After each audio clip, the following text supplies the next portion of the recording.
Hello, everybody, and welcome to the Player of the Year Megadraft Finals. You're listening to me, Caleb, and my co-commentator, Evan. Evan, can you introduce yourself?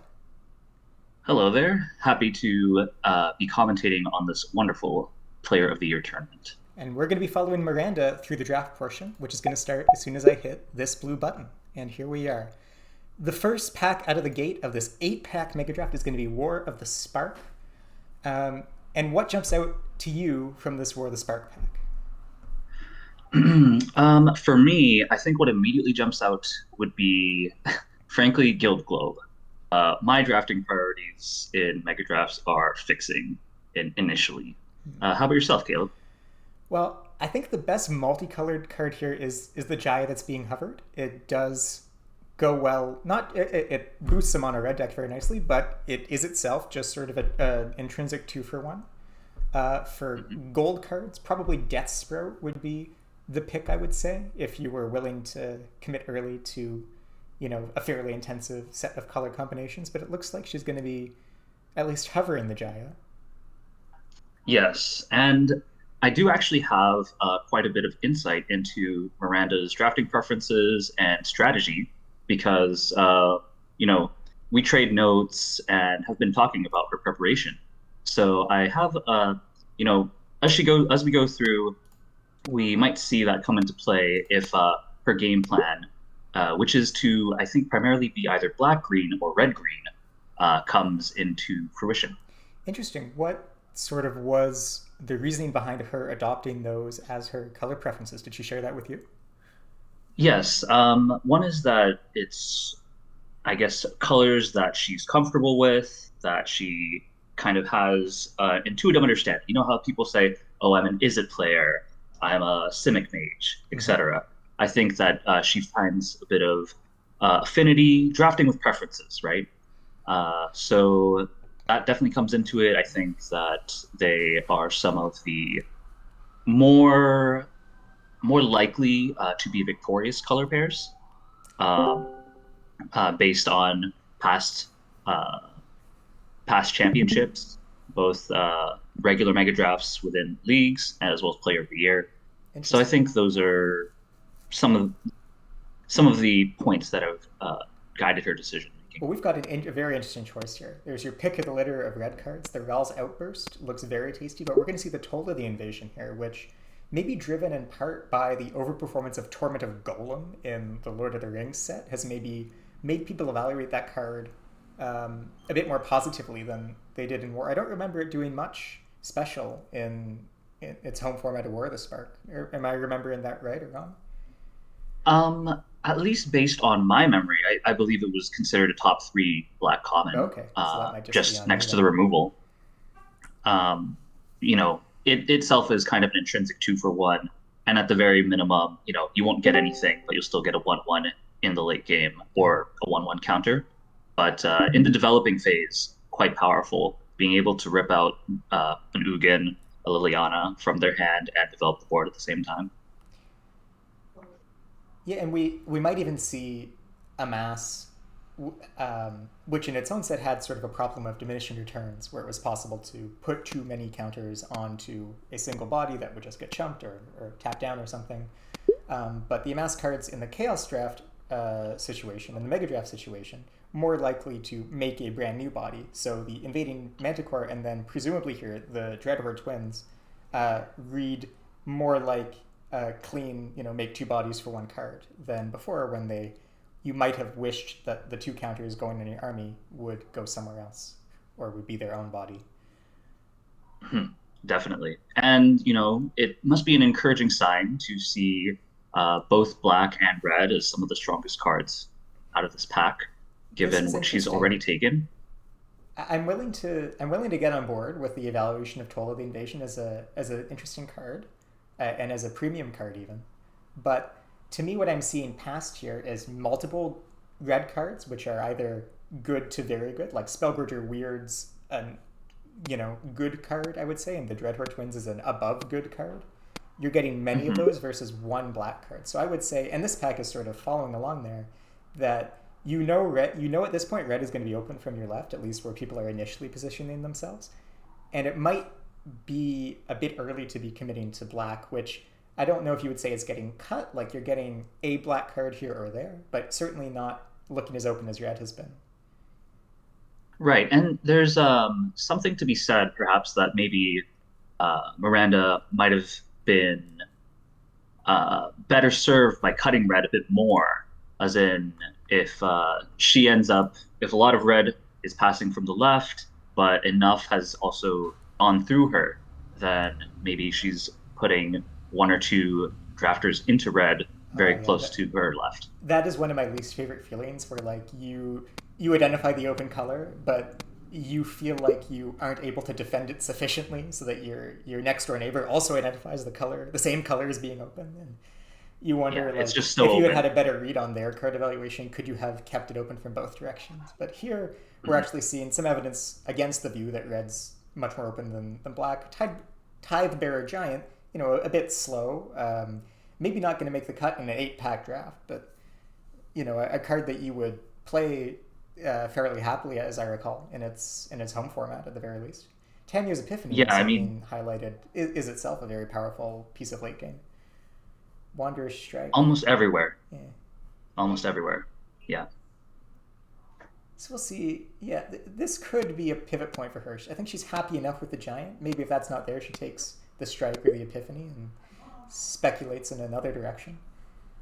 Mhm. Here, I think we might be getting. We might already be getting to the point where these cards are not making your deck, right? War of the Spark, not outside of the Planeswalkers, not the crazy set on power level. And 8 packs for seed card deck is a lot. It's an awful lot. The one thing I might even look at here is just taking the Gateway Plaza in expectation of maybe I wind up wanting to splash a bunch of high power bombs that get open later on, just because you can always replace a basic land. The competition to make your deck in the land slot is so much easier than the competition to make your deck in the non-land slot. But she's going to go with the Strix here, and maybe that's going to take her down the path into like a red-blue spells build. That's a deck that we've seen sort of be supported across multiple formats, but it's Yes. certainly not Support supported by across this multiple pack. formats. Sorry? Oh, I was just going to say supported across multiple formats, and her study into the particular mix of formats shows that in this particular array, it is also going to be quite viable potentially if it's open for somebody. And yeah, it's found good success in previous mega drafts. And speaking of given that we are, oh, and look, there's the Kill Globe that I thought was potentially first pickable, uh, coming around on the wheel. But going into the specific mix of drafts, it might be helpful for our viewers to either currently or in the future to know the specific order and what drafts, what packs are actually going to be seen in this draft, right? Absolutely. So we're going to be following a randomly selected selection of the sets which were used in the Player of the Year tournament. So we're going to be starting off with War of the Spark, followed by Brothers War, Zendikar Rising, Ikoria, OG Dominaria, Amonkhet Remastered, All Will Be One, and then Kaladesh Remastered. So that covers a wide range of times. It covers a very wide range of power level. Like the bro packs, I got to imagine you're going to have like twice as many playables out of your bro pack as you will out of your OG Dominaria pack. But that doesn't mean you can just turn your brain off when you get to that part of the draft.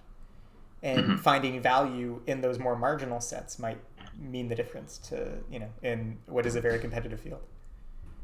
Absolutely. So you mentioned So Miranda. here we're kind of Sorry, go ahead. Oh, I was just going to say here we're kind of winding down. The picks here don't seem to matter as much, but Shadow Fugue potentially going to be a viable card out of the sideboard for her if she sticks with this black plan because uh, decks they can maybe with an 8 pack mega draft not as likely, but sometimes the matchups are slow enough that expensive mind rot can really take care of the high value in your opponent's hand. You mentioned a couple of times the. Actually, let's talk about this pack first and foremost. We've got. Christ, let me remember what this card does. Cast a non-creature spell. Right, so this is a card draw stick, but for mostly spells decks is probably its most natural home. Hmm. You have a lot of instants. You cast an instant, or you cast a sorcery because it's only on your end step, and then you find another sorcery. You keep casting more. It has the nice habit of feeding itself. But we also see in red Excavation Explosion as a premium common from the set. You've got a Disfigure as probably is the best black card here. You've got a Self-Assembler if you want to try to live the dream in our one pack of Brothers War. And actually, you could get a Self-Assembler from Brothers War and from Kaladesh Remastered, which would really, I think, dunk on the morale of your opponent. But it looks like the Excavation Explosion is going to get hovered here. And Hercule is going to make its way towards Miranda's neighbor, who I believe now we are passing to Richard Koffler. Yes, Richard Koffler. And so Scrapboard Cohort is the only other card I think that would potentially be consideration, but a little off color from what she's already picked up, and also removal slash burn to the face. It's hard to overvalue that. Yeah, and here it looks like she's going to make the call that the overwhelming remorse, the exile, and the unconditional nature of it is going to put it over the Excavation Explosion for her. That's sort of a sign to me that she sees her deck as more like the red-black removal type of deck that tries to, disrupt the opponent's hand, answer the good threats, and, chip in with your small creatures versus like a more red-black aggro build that would more value the ability to point your removal at your opponent's face from time to time. Um, and that does sort of match her commitment to cards like Toll of the Invasion and 6-drops like Invading Manticore and Tidebearer Giant, which are not exactly beating anyone down all that quickly. Hmm. However, at the same time, from what she said of her strategy, and people commit to that to their prior plans to greater or lesser degrees. But she has said she is interested in picking the strongest card out of the pack. So while this could be her committing to black red, perhaps she's also going to she just sees that perhaps as the strongest card. Hmm. Yeah, you could certainly build like the red black removal deck, which I mentioned, has a habit of coming up when people are sort of picking. If you pick a lot of cards in isolation, removal is sort of by definition not a synergy piece, right? It works well in Hmm. isolation. You point the card at the thing it kills, and it kills the thing. Um, Right. and in a chaos draft, that's a definitely a reasonable prior to have. Is I want cards that are good in isolation that don't rely on the synergy pieces, which are going to be few and far between. Um, I would say it does sort of miss you miss out on the ceiling of cards, right? Like removal can only ever be a certain amount of good, whereas synergy pieces like the Skyfisher Spider she is hovered over now, that's a lot better when you've got like cantripping artifacts like Energy Refractor or what was the other one from the set? Was it the Chromatic Star that was in the bonus sheet that it went well with? I don't remember off the top of my head. I could be wrong. I'm looking it up now, but I believe Skyfisher Spider, you do have to sacrifice another creature explicitly Let me check. to You destroy might a be right. non-land permanent. I've checked now, and that is the case. All right, then. I take it back. So maybe then you wanted to sack. You want to have. It's going to go great with her 1/1 amass tokens off a Toll of the Invasion. That's maybe more what she was thinking when she was hovering over that Yes, card. that will be brutal. Yeah. Absolutely. You take the you take the best card out of your hand, and then you take the best creature they managed to cast, and then you start hitting them with your. And then you've just got this spider lying around you can hit them with. It's a good place to be. Hmm. Looks like she's hovering the. So, Sorry, go ahead. oh, I was just going to ask you, Caleb, what do you think out of this pack? What are you taking here? Well, I think the Unleashed Shell is a reasonable card, but I'm not sure it's going to be, in the top, in the best of your removal that you're looking to play. That said, Mm. probably the most likely card from the pack to make your deck, but I don't know. I might have tried just speculating on Mystic Forge and seeing if I got there. Um, Mm. Here, it looks like Emergency Weld is going to go really well with a lot of her themes. When you are this removal heavy, you have fewer creatures, and so getting back a creature that 2-for-1s, it's like the Spider or like the Tidebearer Giant, is a way to sort of um, shore up that weakness because you do sometimes have these decks where they just kill all your creatures, and then eventually you run out of removal, and you're very sad. Mm-hmm. Emergency Wild also makes a 1/1 you can sack to Spider or anything else like that Heartfire. And here it looks like we're still getting plenty of good red black cards here. Like the Cliff Stomper maybe wants you to be a bit heavier red than you're likely to be. Disciples of Gix is a fun one. Are there any? Has she picked up any of the unearthed creatures or anything that is anything from the bin? So far, I don't believe so. And if we think back to the other sets that are available, I suppose it could have some synergy with what is it? The Eternalize and Embalm from Amonkhet Remastered. It would have That's to one be an thing. artifact that you're entombing specifically. So I don't believe any of the Entomb or Embalmed creatures were artifacts. Ah, sorry about that. That's correct. And she ends up picking the Wing Commando, which I appreciate greatly. Actually, I believe personally that would have been my pick out of that pack. You're still keeping your options Still open to. Are you thinking of this as I'm going to be like Grixis, or are you thinking of this as like I'm keeping my options open to be red blacks or red blue spells? keeping options for red blue spells, Mm. keeping options for blue black, flyers and removal, both of which can find success as well. I would be very interested in this Transmogrant Altar here. Not for the mana making mode, but because I've got a bunch of things that make 1/1s and upgrading those into 3/3s seems like a reasonable thing to do. Yeah. It's at least a card that is less likely to be replaceable. Like if you want that effect, there's fewer Hmm. places you can get that effect than there are places where you can get like a 5-drop flying creature. Even a slightly above rate one like Aeronaut Cavalry, the value over replacement card, I think, is going to be higher for these niche things, like these niche answer things. Like whoever's in green, I would have expected like to really value Haymire White, Haywire Might, however you pronounce it, because that's a pretty premium answer to some very specific cards that'll get you out of some very specific situations. And specificity when you're drafting this many cards and when you're playing best of three, obviously, is something which I have found myself valuing more and more. Um, Mm. Looks like here we're going to get the 2-drop Prowess, which does sort of go with that blue-red spells plan you were describing. Oh, interesting. Koilos Rock came around. Pyrrhic Blast is a fun one that I felt was never quite what you wanted, right? Like usually you want your Fling to kill them, and having it draw a card and be more expensive is not a trade you want to make. So she's going to go for the Flash Bird. It looks like maybe this means. I wonder how she's thinking about where she is here, because she's sort of straddling a couple of plans, and I think losing out on black cards this pack has kind of nudged her that way. Like, what was the last black card she took? Was it that? I guess it was that Emergency Weld. Yes, it was that emergency weld. We haven't been seeing a whole lot of very strong black cards. However, Clay Revenant could definitely be one of them. We haven't seen a couple Uh, of those, and if you're in red black, right? I think it does sort of behoove you to keep the door open to being the red black steal and sack deck, mhm.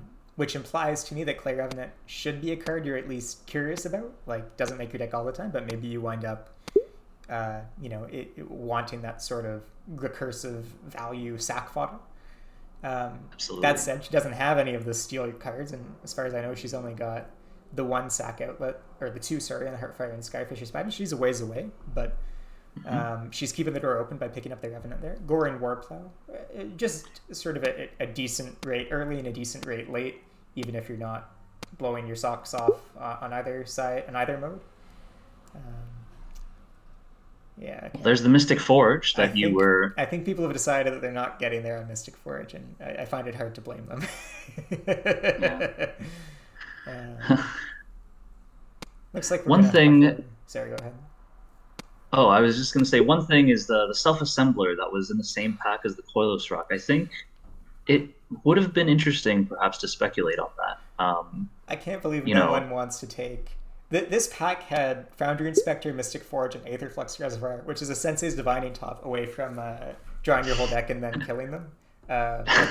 But sadly, I don't think Sensei's Divining Top is on Arena, so I maybe understand people's reluctance to to try to go down that road. Ooh, oh wow. that's a banger. What is I believe we're going to be seeing some commitment to black. Uh, almost certainly here Yeah, out this is of. I guess your reward for keeping your options open, right? Is that now you're if you opened a crazy blue bomb, you'd be able to play it and not chuck your whole draft. And if you open a crazy black bomb, as you have here, you're going to happily snap that up and just be overjoyed. I don't think you're gonna. Yeah, I don't think Deadly Alliance is gonna wheel, but you can try. Draga Visionary Yeah. also a good card. Yes, that we're seeing the hovers here. But Dragon of the Last Blood Chief, if you untap with it, they are just in a world of hurt. Hmm. So I think we will potentially even see her second color solidify here now that this is PAX 3 and perhaps Pierre Marc, Koffler are a bit more settled, signals are a bit clearer. And then from then on, it'll be a matter of what's the best card for my deck and do I need to hate draft anything? If I just take a look at her neighbors, we see Pierre Marc in blue green, and we see Richard in the blue red deck actually. So that's maybe um, if Miranda also winds up in blue red, that would have been unfortunate given that one of her neighbors is drafting that same deck. And from the other side, Jordan is keeping his options open. Like say, he's got cards in every color but green. And then Paul, a seat further, looks like he's in.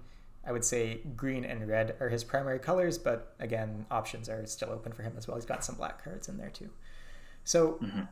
out of Miranda's neighbors, the one color nobody's touching is white, which is surprising because I don't think we've seen an abundance of white cards come in Miranda's way. At least not that either of us have identified. So maybe it's just heavily drafted on the other half of the table. Yeah, and sometimes it's just that pack variance. We were running a practice or a trial run Megadraft yesterday with, I believe, Koffler, Dan, and we're all interested in doing that. And as it turned out, we only had one white player, only one red player. Everybody else was in Sultai, and that was just a curious quirk of how the Jeez. packs ended up. Well, we saw Miranda pick up the another piece of removal, which if you have party creatures will also hit their face. Here, Hmm. Linvala um, is a powerful card. Like being able to sack it to save your board is a good effect. You're not gonna get the party thing happening, sadly. But Right. feed the swarm just super efficient. The life loss you can manage, and almost certainly going to be your pick here. Now we're seeing maybe those white cards which her neighbors are not taking coming her way. Yeah, we'll probably see that more and more. Notably, I have been told that if black is open and she's seems to be committing to that, she probably will still hard avoid white. Interesting. And um, so, given what you've said about what her neighbors are in, potentially, if green is two seats away on both sides, it might end up that she ends up in a black green sort of shell. Yeah, I think if But I she think could, for now, her. if she were capable of, looking over at her neighbor's pools out of the corner of her eye, like some unscrupulous players have been known to do in paper draft, I think Mm, that would be the choice she would make given the perfect information. But right, but she'll see that as well, right, as the packs go on. Provided people stay within those colors, she'll mhm. probably see more green cards, stronger green cards. But for now, I think her primary idea of where she's at, I imagine, is in black red. Given that she picked up the synchronized spell strike, she has a lot of strong cards in both black and red. Yeah. Um, I would value this Malakir Rebirth really highly. I'm surprised that she's taking Subtle Strike over it. Just again, it replaces a land. Upgrading a land slot, those things always make your deck. It's a good effect. You put it on, like you have a bunch of ETB creatures like Tide Bearer, Manticore, Skyfisher, Spider. You save your Flying Bomb. I think I would have definitely made the different pick there. Here it looks like she's going to take. She's between Demon's Disciple and Fisher Wizard. How do you feel about those sort of ETB? Each player has to sack something cards. Like when they hit, they can be really good. But do you think that you can? Do you think that consistently they're worth putting in your deck? I think here in this spot, she seems to be potentially. It really depends, but with Toll, with the Clay Revenant, she has a good amount of small things she doesn't care about. Mm-hmm. that she can happily get rid of and perhaps take something of real value from her opponent. And going back to what you had mentioned, I definitely agree with you. I would have picked up that Malakir Rebirth as well in that position. So here, Ravager Mace is going to be the unfortunate, I think, victim of Party not being supported outside of Yeah, its home environment. 4 mana, give a creature menace, and +1/+0 if you're lucky is just not impactful enough. So if we're not taking that, looks like she's focusing on the 2 drops here. She's taken a couple. She's checking her party. I didn't know you could do this with a search function. That's cute. Um, I wonder if it's searching card names or actual types. She's prioritized 2 drops, which I think is a good idea. Um, when in doubt, try to tempo them out is decent practice, and um, there's just a minimum number of them you have to have in order to not get blown off the board by other people who are trying to play fast decks. right. I think I might have selected the Grotag Bugcatcher, however, in that same position. That's the Um, one that is intrinsically a 2/2 trample, just because it counts at 7. Intrinsically, Yeah. correct. And she already has 2 wizards Hmm. in Forge Chanter as well as Fissure Wizard, at least.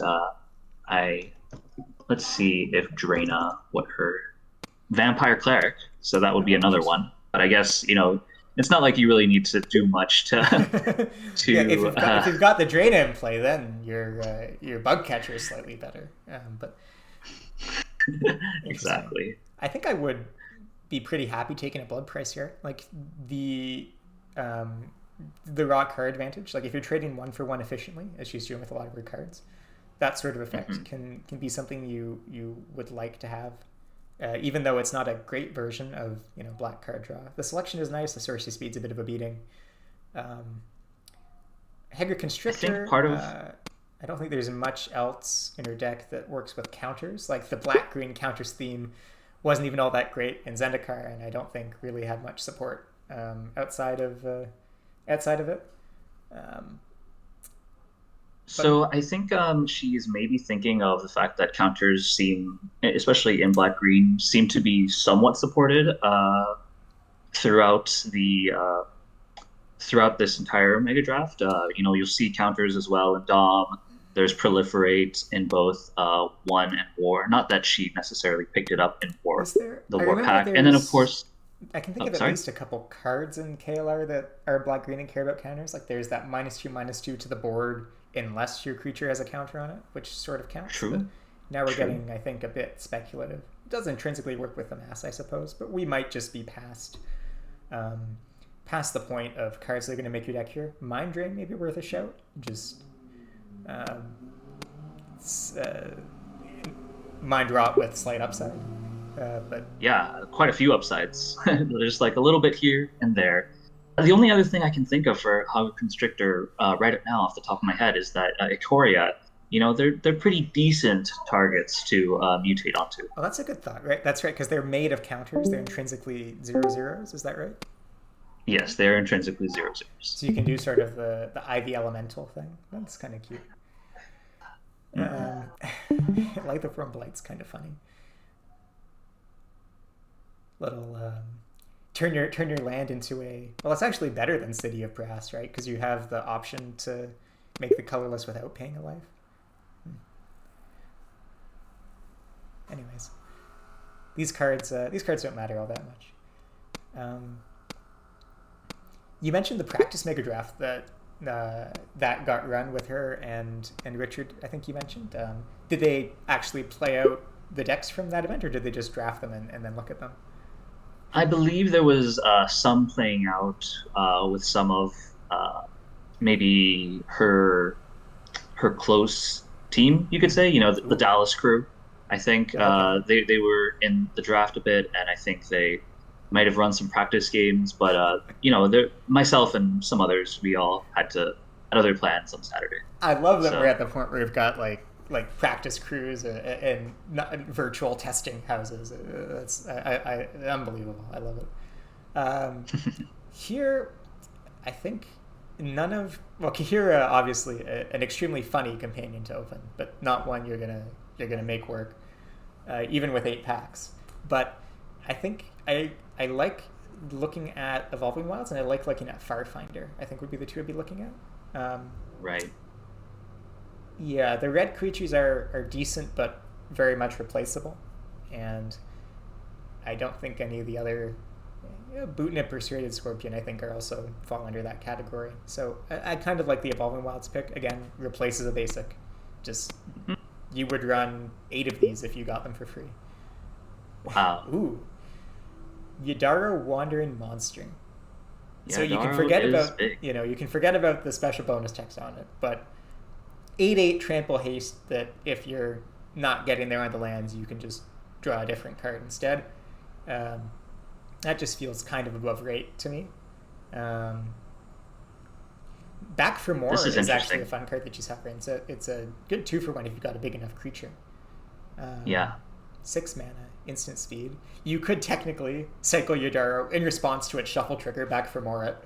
That'd be cute. Yep, have seen that in a good number of Ikoria matches. That sounds tough. Hoping to wheel out this pack, Dark Bargain, better version of the Blood Price. I would say it's worth looking at for the same reason. Yeah, we're getting the hover on it now. I promise Miranda's not listening to us; she's deafened, but it looks like she's sort of agreeing that those cards are interesting, at least. Back for More, I mean, that to me means you're trying to play the Spider as well, right? Like, you care about the green. Oh, there's hey, why not have more Back for Mores? Yeah, and so I think the idea right now is perhaps, all right, I think I'm going to be black-red, and then these Back for Mores are just powerful recursions and removal, recursion/removal to splash. But it's possible that she ends up seeing enough green that she gets put into base black-green. That Guild Globe that she wheeled, I guess she's got 2 Guild Globes somehow, I don't know how that happened, but the Guild Globe that you first card you identified might wind up being core to her strategy. And meanwhile, Richard, who is still in blue-red, is probably wondering how he got so lucky to be past the Yadaro, I have to assume. Yeah, he's just gone and snapped it up. Yeah. It might be the next pack. As Koffler takes more red cards, I mean, if they're stronger than the blue cards, it might be that she eventually gets pushed off of where she is right now. Remains to be seen. Let's see how it goes. Ooh, Boon of the Wish Giver. I mean, that's a nice card, but definitely not her speed. Okay, now you're looking at, now's, I think, the time to take the Dark Bargain. I would just say, like, the Mutate payoff, and then 2 combat tricks. Greater Sandworm, cycle Greater Sandworm, Back for More Greater Sandworm. Actually not unbelievable that you might do it. And it looks like she's eyeballing this. She's really like, something is that she's seen is making her, much less committed to red than she otherwise was. It has been a while since she's taken a red card, and certainly a while since she's taken a good red card, and that's a reflection of all the players around her also drafting red. Maybe she's... I wouldn't be shocked if, a pack from now we see her drop all the red cards. Excavation Mole mills so it fuels your Back for Mores that way, whereas Sandworm just fuels itself. Titanoth Rex, right. Even bigger for Back for More. I think this is... but you do need a green to cycle it, is actually a surprisingly meaningful difference versus the Sandworm. Whereas this is really not a splashable effect, whereas the Sandworm kind of is. Like, you kind of... you could cycle it, and then later you draw your green land, play your Back for More when you get to 6 mana. Like, that's a thing you can do. Having to have the green to do the cycling means that this card, if you're not playing heavy green, could just sit dead in your hand for a long time. So this pick, to me, is actually a good bit more committal than the Back for Mores. And yeah, we're seeing her put all the red cards into a pile. That's sort of like the first stage of letting go, right? Not grief, but like... This is what you do when you look at them. It's like, what am I doing here, really? Is this is this working for me still? And the answer is let's put all my green in a column. Let's put all my red in a column, and then let's just do some evaluating. Yeah. Mm-hmm. Yeah, looks like the Ferdinand might let her try to have the best of both worlds here. That's a fixing card. Go for Blood is a decent effect on a cycle stick. That's probably, I think, the best card in the pack for her. Colors aside, Lead the Stampede has always been a bit funky, and her deck's got enough sorceries and instants in it with all the removal and toll of the invasions and whatnot that I think it would be even sketchier than usual. Right. It looks like the Fertilid, I think she's trusting her read on the packs by taking this Fertilid. I'm not sure. I missed, I think, the point exactly that set her in this direction, but I think it's going to prove to work out reasonably well for her, this pack aside. I think part of it is what you mentioned. It's been a while since she's taken a red card, and it's been a while since she's seen a really solid red card to encourage her to say, like, yes, you're on the right path. I just don't know if I would have been able to find the internal fortitude to pass the Yudara, right? I think that would have been like, that's the one where, like, you have to have a pretty solid read, I think, or a pretty different belief than I do in just card quality of Back for More versus Yudara, which is a reasonable opinion you could have as well. But that to me, I guess, is the pivot point that sort of put her down this road. And we're seeing here, I think here you just take the Corpse Churn, honestly. Like, if you drafted your 2 Reanimator spells with upside, you're not cutting black, I don't think. Like, you haven't gone and put all your black cards into a pile. At some point, you have to run something. Potentially 3 Reanimator cards with upside, given that there's Draina if she is able to be untapped. That's very true. And man, Koffler is going to be quite happy, I think, with what he's passed here. Yeah, Pyroceratops. Yeah. Yeah. No, his deck is. Let me just say, he's got very, very few cards in the sideboard right now, and that's just because he's got himself a lane, and most all of his cards he's seeing and that he's drafted are fitting into that lane. Koffler he's a scary person to be against in the Megadraft. A very high conversion rate from his appearances in top 8 Megadrafts. 2 victories, 2 out of 4. That's pretty wild. That's I don't know if we've got any 1 out of 1s, but that's certainly, I would expect that to be up there. If we look at the people passing to Miranda, we see Jordan firmly in Grixis, and actually Paul's moved into green-black. Paul, it looks like, sort of who's 2 seats up from Miranda in this pack. Paul, it looks like, has had a similar path to Miranda, where he's got his sideboard's a bunch of red and blue cards, and his current deck is a bunch of green and black cards. So it looks like they have unfortunately both seen the signals and made the same move into the same lane, which is an unfortunate thing that can happen when you're drafting with people that sort of draft with a head on their shoulders and keep their options open. Right. Ooh. Now, if you're Richard here and you see this pack, are you on Anticipate or Pyroceratops? Okay, it's not gonna be a choice. That's always the trouble with those spells decks, is how do you balance your spells versus your spells payoffs? And she has the fixing to just splash back for more. It's not as though she committed 100%. So even if Paul is moving into black-green, they might not have to fight. She might be in Rakdos removal, and just keeping her options open throughout. Let me just take a quick look at the other half of the table, which we haven't talked about. We've got Pigeon in green-white, Sawyer in straight-up black-red. It looks like he's doing the seal and sack thing, as he's done a couple times before. Dan is in white and color to be named later. He's white with a bunch of other cards.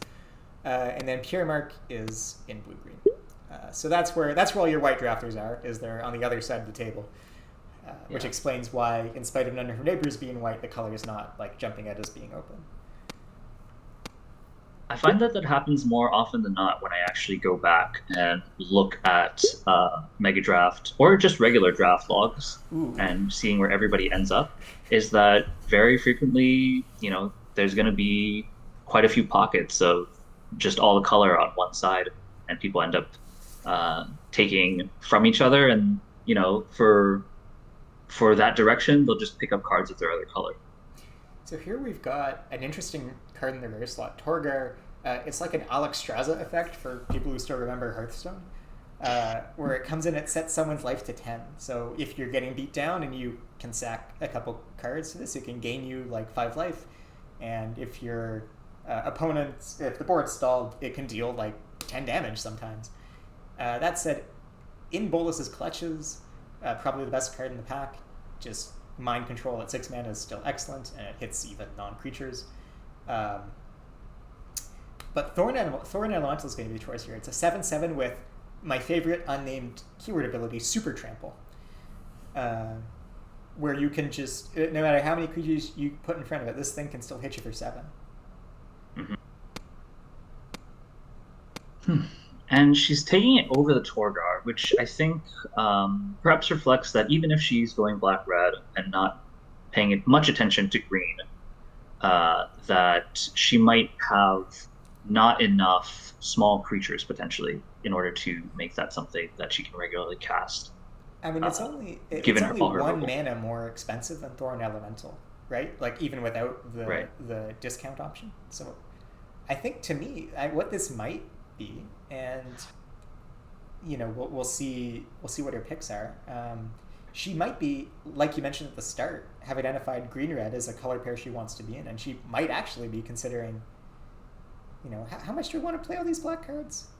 That is maybe true. the black is the way you splash back for more Skyfisher Spider, and Drawn is the one that's hard to let go of, I guess. But this is an extremely strong commitment to green here. Like Thorn Elemental into Baloth Gorger, good cards, but both double pipped green with, you know, without like a cycling buyout or anything. So this is a very firm, very committal, and we're going to see sort of what her other color is at this point. And definitely a decision point to be made because it's 2 very solid 4 mana 4/4 either in red or green. And you know, you mentioned that I had talked about her interest in red green, and the other thing I said that she was interested in was black green. And so this could also, you had said you might not have had the fortitude to have picked up the to have ignored the Yadaro in the last pack, and it's quite possible that it's partially keeping open, partially card evaluation, but also maybe it's just she feels more like she can find success or more comfort, or just sees the strength of black green, at least for her. Yeah, I mean that matters a lot, right? Like just being comfortable with the deck you're playing and like sort of knowing what a good version of that deck looks like. And I don't even, when did you get the second Titanoth Rex? That's now we're getting somewhere with the 2 Rexes and the 2 back for Mores. That's pretty powerful.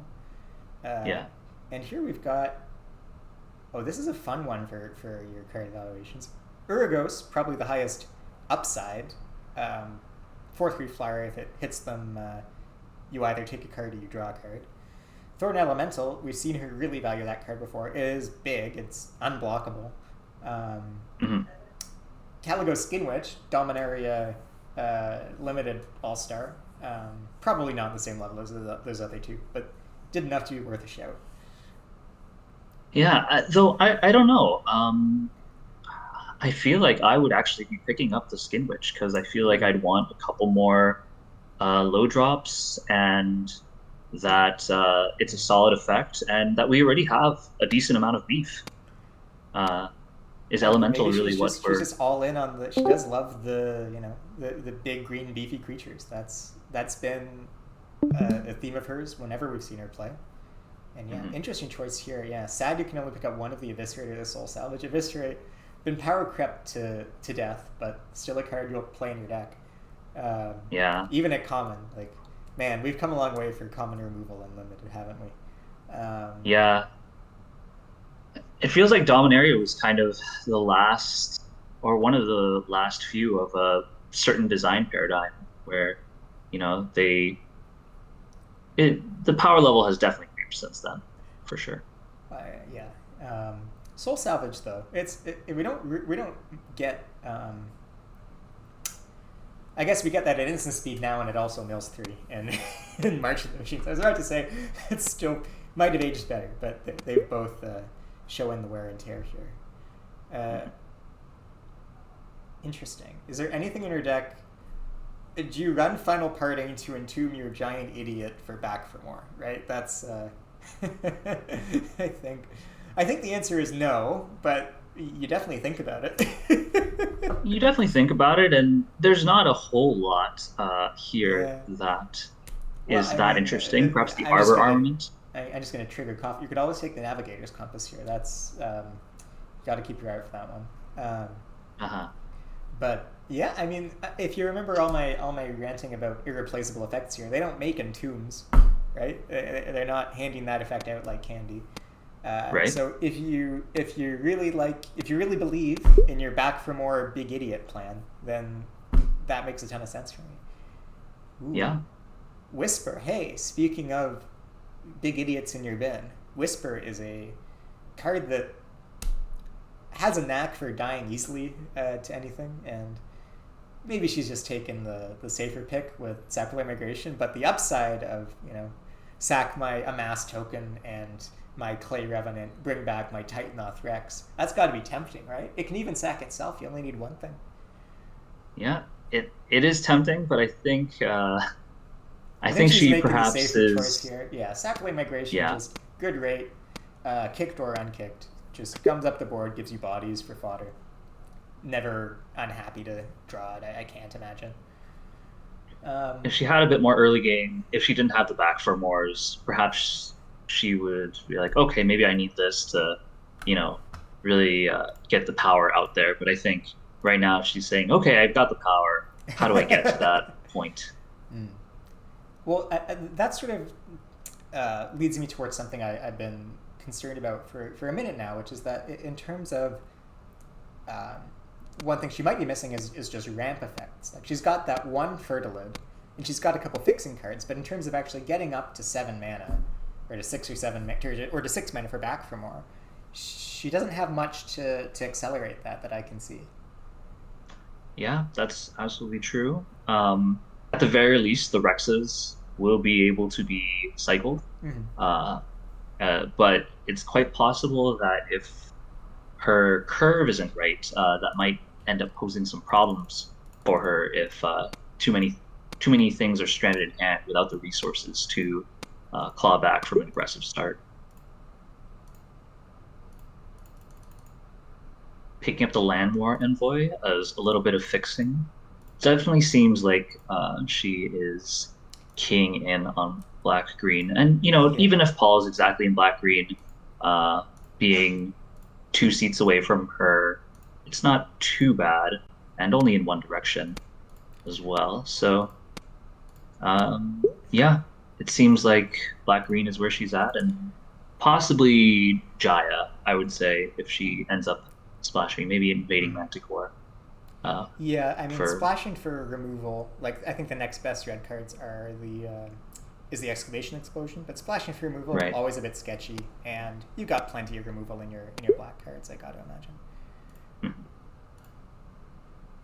Well, now we have some ramp. I mean, you have to have the lands in hand. Uh, this will accelerate. It's true.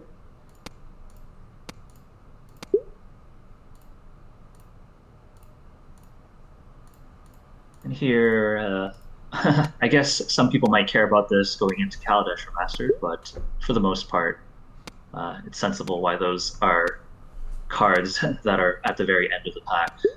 And This is interesting. I think the second Titanoth Rex is actually in her deck is actually a visual glitch. Like I'm not seeing it in her pool on the when I look at the Draftmancer logs. So I'm not sure what's happening there. that makes sense.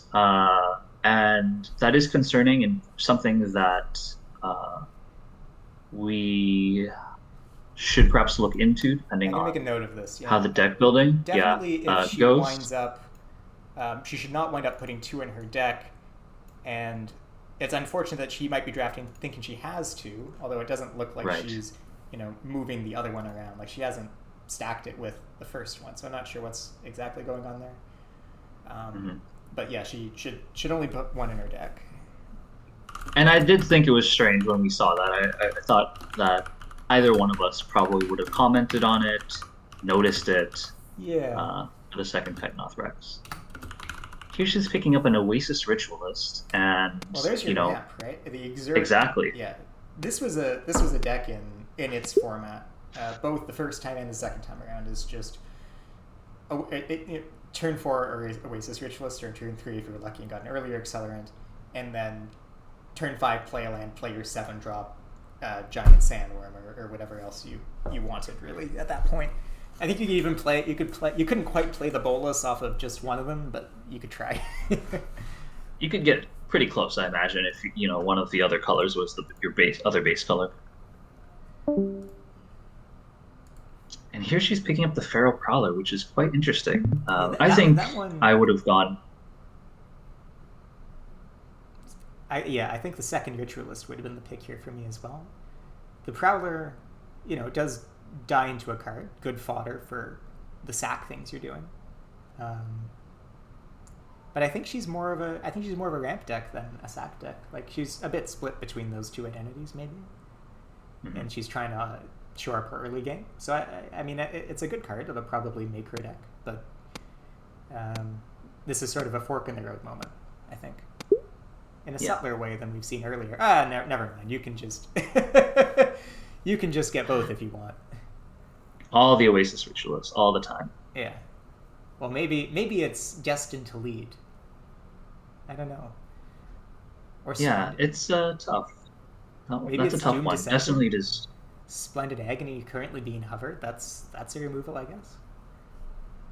Yeah, and it's true that if she is just black-green, how much removal does she really have? She's got Overwhelming Remorse, she's got Eviscerate.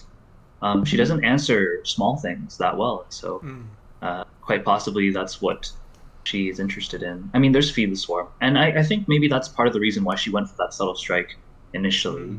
She just wants some things to answer X1s, answer the aggression that's out there potentially.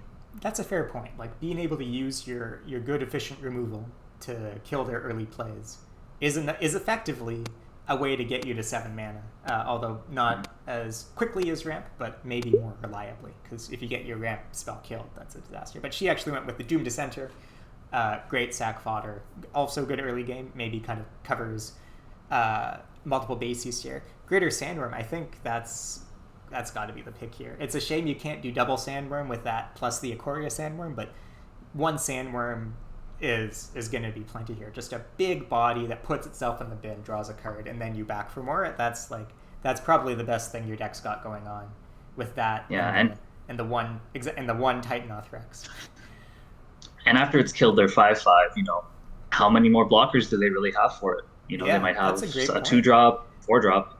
If you're back for mooring it has decent odds to be able to kill, at least one of the only creatures that can block it. And then, how do you put a double block together when you can't use your 2/2s? It's a problem. It demands an answer.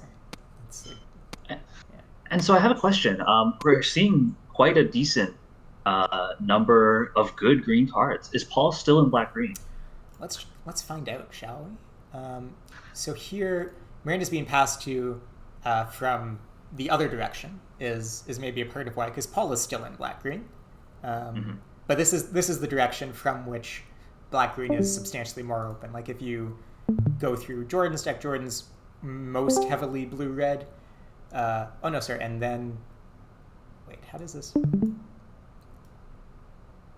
Oh, no, sorry. She is getting passed to from Paul's direction. I had the visuals wrong. So it looks like even the second best green-black card is still plenty good. So if we look at what Paul picked up,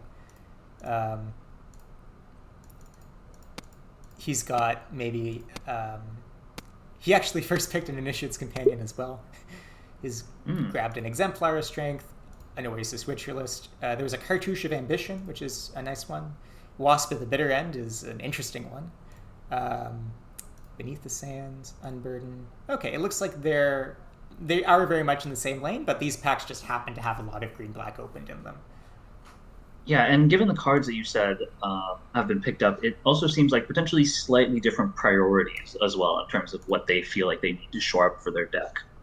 I would say Paul maybe has more more of the ramp that's not in Miranda's deck. He's also got a bunch of fight spells, which Miranda's prioritized, the black removal instead of relying on fight spells. They're just, they're drafting very much similar decks, but they've just got slightly different angles on them, for sure.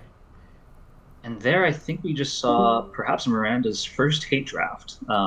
Probably not her last. What did she take? She ended up taking a farm to market. Just, unconditional removal. It requires either attack situational removal. Such would be the word I would use. That pack had a combat celebrant in it. That's funny. I guess it's hard to have it attack and live and limited, but I would see the mythic symbol and maybe lose my mind a bit. Bit about sharpshooters. Well, Koffler will appreciate it. That's a fair point. And yeah, he sure did. That's in his deck, all right.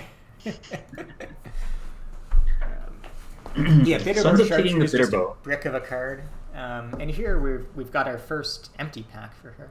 You can sort of see a couple of the color pairs not being played. No one is in white-black as far as I know, and it looks like the cycle deck isn't really a thing people are judging. So there's just sort of hopeless Vizier here with nothing to grow it.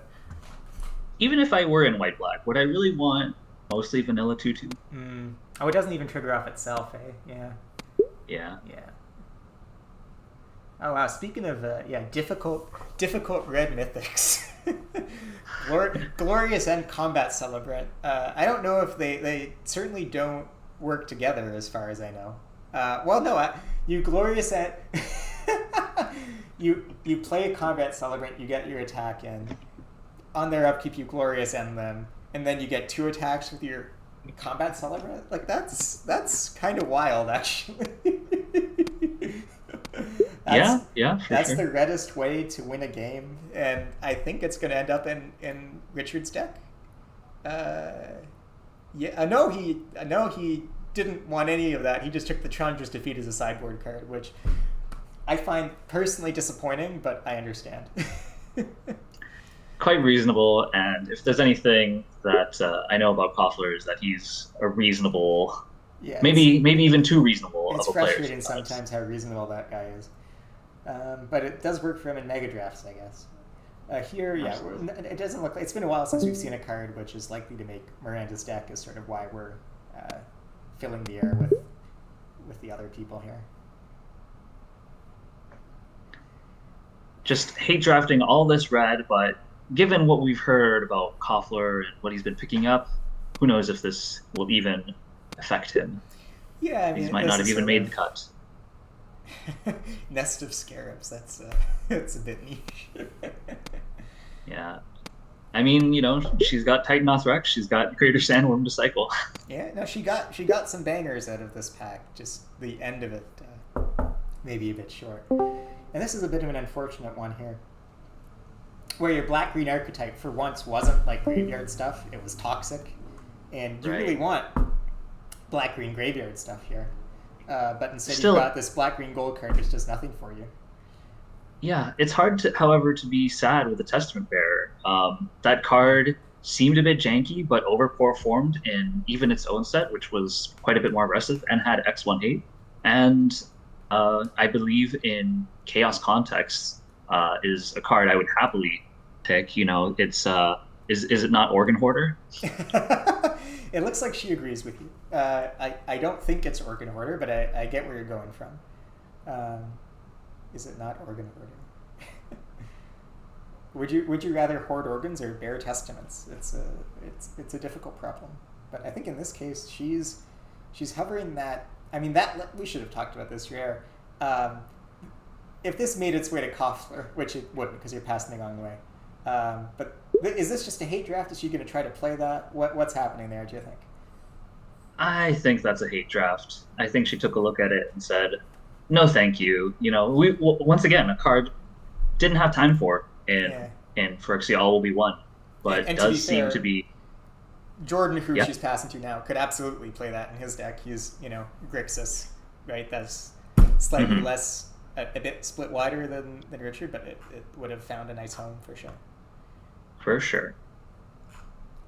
And to answer your question, I would say that depends on how much cooling I have available. Do I have enough medical grade freezers?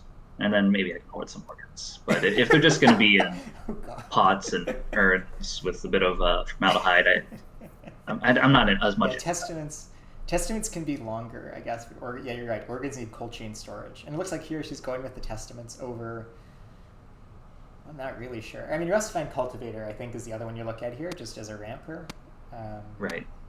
It looks like she's going down the value path, as well as picking something that'll get more cards in her bin. Yeah, Makes total sense that's here. definitely.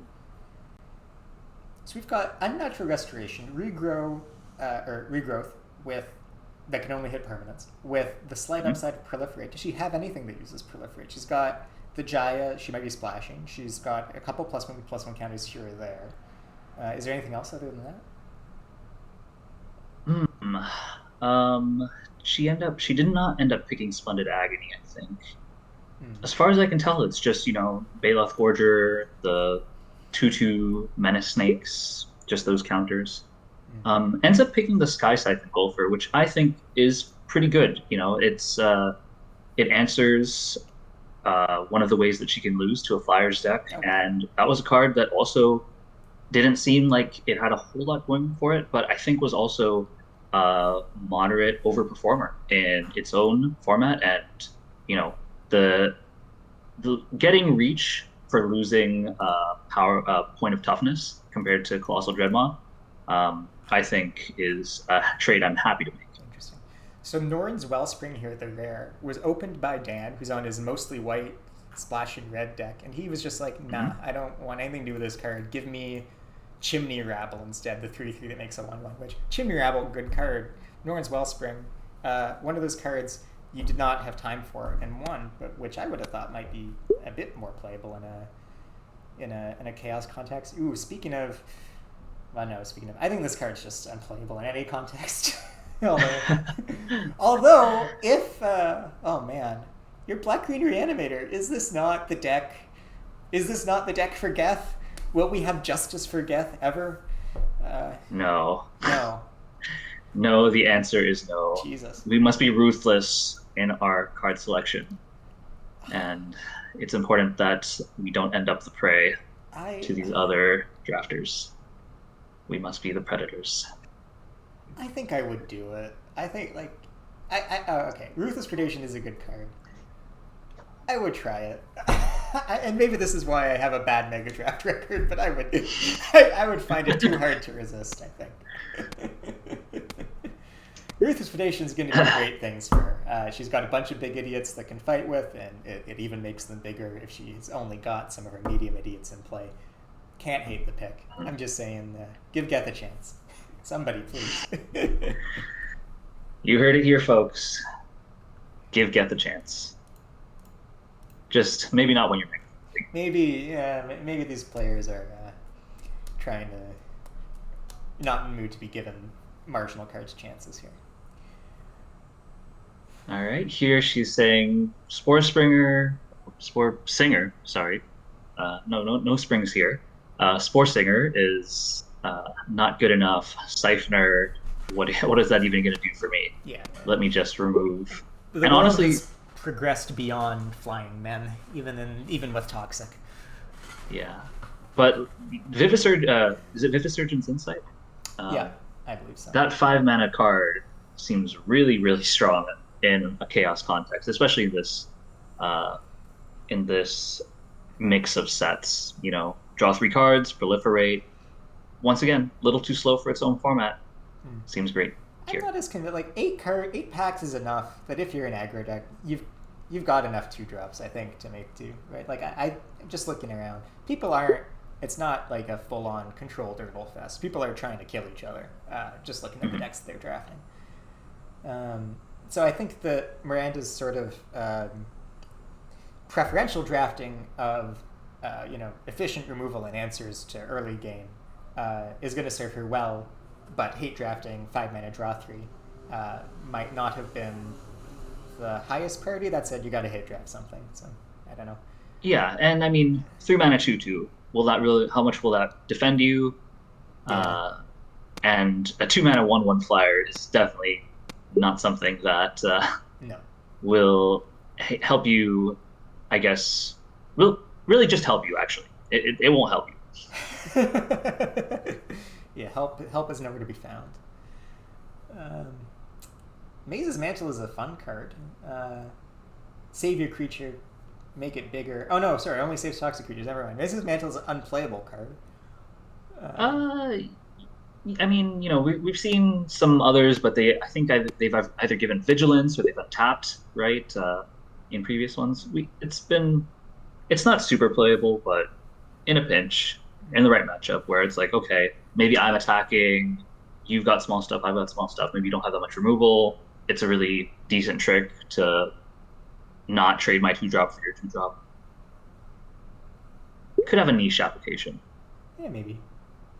I think we're now into the niche application phase of the pack right now. Although Yeah. Richard, yeah, I, the spells players, Richard and Jordan are probably going to get something out of this. I imagine they're mhm. probably full up on, you know, cards like Thrill and Experimental Augury, but never hurts to have the option. Yeah, Tyranids I'm feeling like Atrocity, she's is that probably playable? looking. Probably Sorry, not. what was that, Caleb? Is the atrocity that? Oh hey, now I hope this makes it. Nobody gave Geth a chance. Poor guy. This is the last moment, the I think last you. chance. Am I crazy? I think you would at least give it a look. Yeah, give it a look for sure. What I was saying before is, I think at this point, I probably, in her shoes at least, Mhm. really be looking to pick up at least one naturalize effect or a Ooh, plummet. As you that's a said, good we're in the shout. niche portion. We want those silver bullets, right? And Kaladesh seems like a pretty decent place to be able to pick one up. Looks like if I had to bet, I'd just say Essence Extraction. Like that's just good rate. Deal through, game Yeah.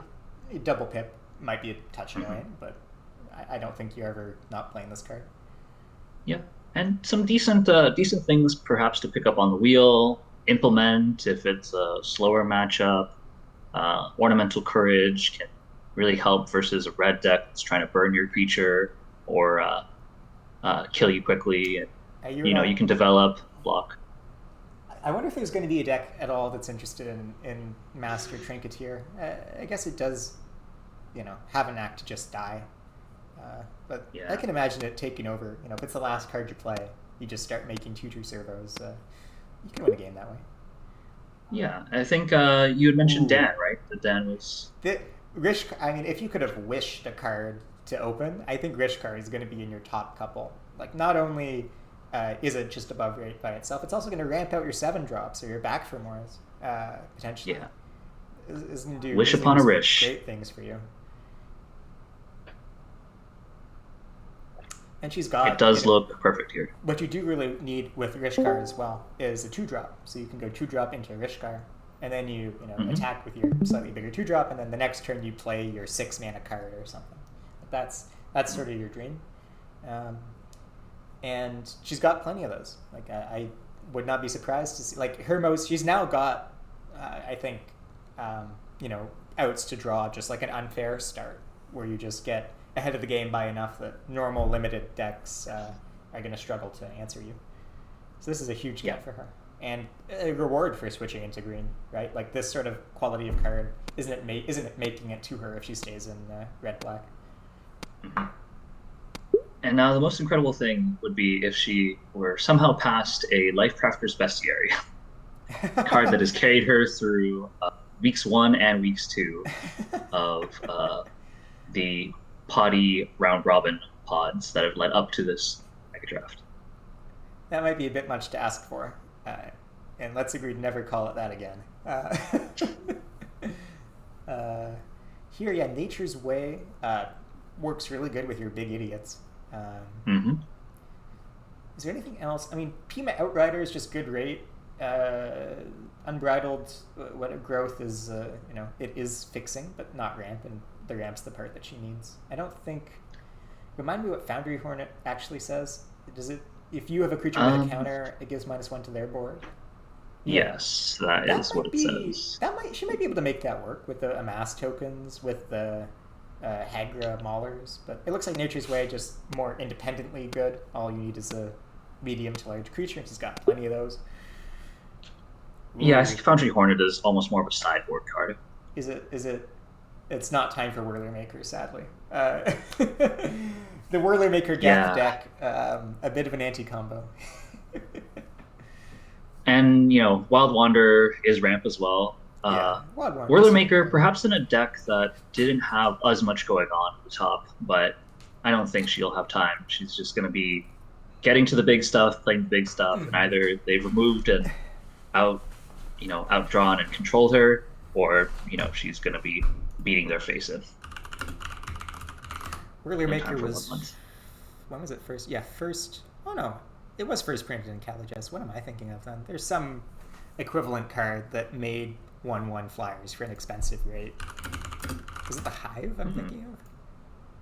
Yeah, the Hive. It's just... even as a discounted Hive, it's still probably too expensive for cards these days. Named Wasp. Yeah. That was expensive now that I'm looking at it. 5 Five plus 5. mana to play, 5 mana to tap. You don't Wow. love a 10 mana 1/1?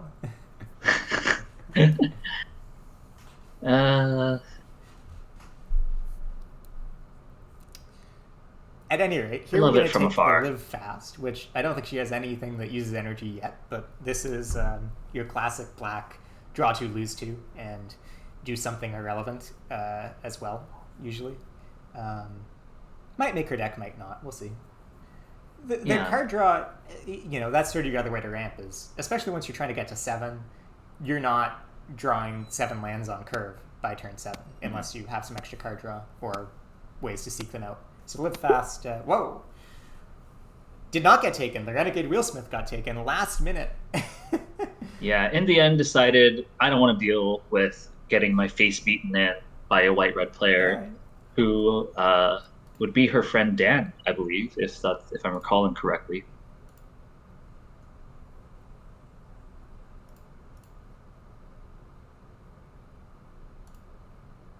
Caleb? Sorry?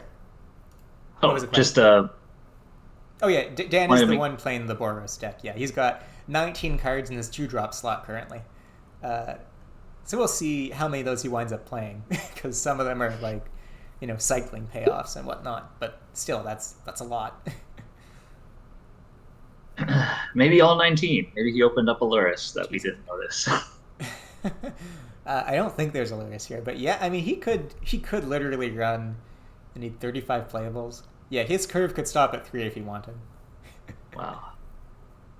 So that's, I mean, if that's out there, then you got to respect the possibility at least. Inventor's Fair. Bit expensive. He's got Wonder a if, he's got a Goblin Chain Whirler in the sideboard. He's probably not going to run, but I remember that card. That card was nuts. P-Mount Outrider, just good rate. Yeah. Either a 3/3 with a 1/1 most of the time, a 4/4 trample sometimes, like when you needed to block a 3/3. Riparian Tiger, not quite as good as Outrider, but again, good statted green creature from the era where they really liked making square creatures at common. Like there's a lot of 3/3s and 4/4s running around. They get +2/+2. Yeah. Now it seems like the less impressive 5-mana green creature always feels like it's like a 4/5 or something like that. Yeah, they really. now. I think Little they power found crept the to value in adding that extra point of toughness back on. They Yeah. decided green could have a little toughness as a treat. Little snack. Yeah. Here we might be past cards which make your deck. Ornamental Courage. Nowadays, this card usually gives reach, which gives it a bit of sideboard utility. This one doesn't. But you might board it in against aggro. Wild Wanderer on the wheel is actually, I think, a bit of a gift, I think, for Miranda. That very much suits her deck. Might make the cut, might not. I don't know. All right. I'm curious what ended up getting picked. What Paul ended up picking to have asked this Okay, one. let me back up a bit. So this would have been his pick 8. Yes. Looks like he took an Emberall Bruiser, which is the 2-mana 3/1 in black which ETB's Comes tapped and untapped. has menace if you have an Yeah. artifact. And Paul actually has, a decent number of artifacts. I'd say there's like 8 of them in his main board right now, just eyeballing it. Funnily enough, he passed another Emerald Cruiser That is true. right after that, And it and that has looks, ended up to Miranda. yeah, that But one I he think took she's the taking Unbridled damage. Growth instead. So he has some gold cards he's trying to splash, is maybe what's happening there. Like And he's do you got, think? a What do you think Nephroy. about? He's got a what? The big Ikoria monster that mutates and brings back 10 power worth of creatures, the Abzan one. He's got one of those, so he doesn't need to play Yes. white mana. All right. There's like a cat horror dinosaur. It looks like we've reached the end of the draft, and we're going to stop this recording and take a look at everybody's pool.